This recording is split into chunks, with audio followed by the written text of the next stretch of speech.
part of the other reason this whole dealing with, storage space, different video apps, not finding the right one yet, or seeing shutting down on me is not only because vocally finding it challenging, whereas having to repeat myself is not remembering exactly what I've shared and what I haven't, unless I go back and check out each, segment that I reshare with you guys. So it really does, because my memory and my ADD and it just been vocally, etc.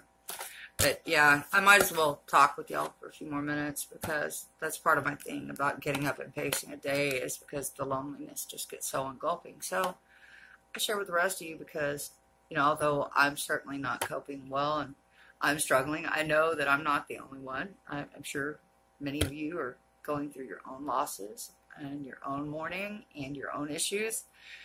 And perhaps you're not dealing with them so well either. Lord knows I'm not the only one.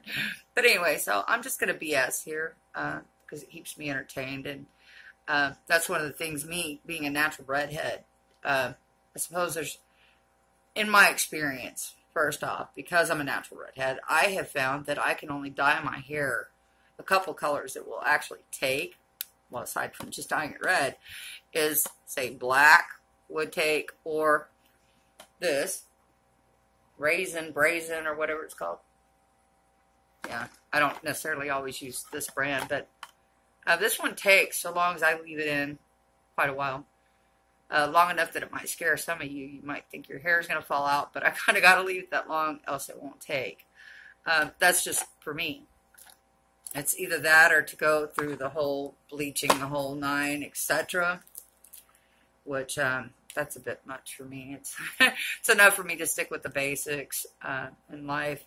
I don't want to make anything too complicated, because, yeah, it becomes too challenging for me.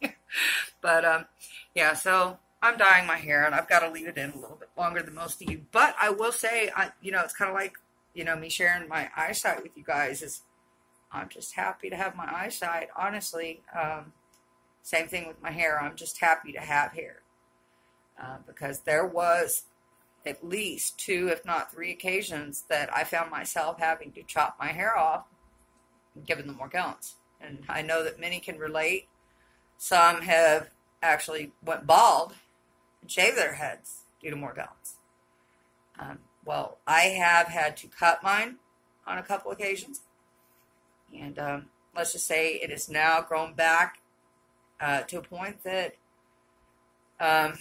not because of Morgellons, but because my back disability and the fact that it's hard for me to raise my arms and my hands above, shoulders to brush my hair and whatnot, is that I may have to cut it here before long, because I'm finding it hard to manage.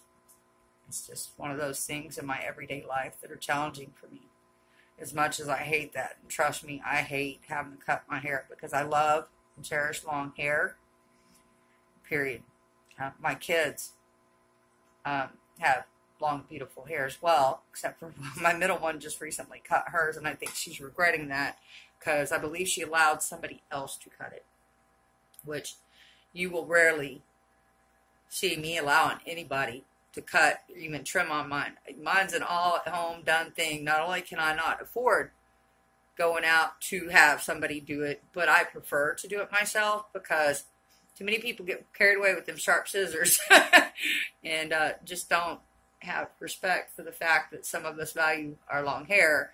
And so therefore I like to just, I stick with it, and if it's necessary for it to be cut, I'll do it old school style. I don't care. Put it in a ponytail. I'll braid it and cut it.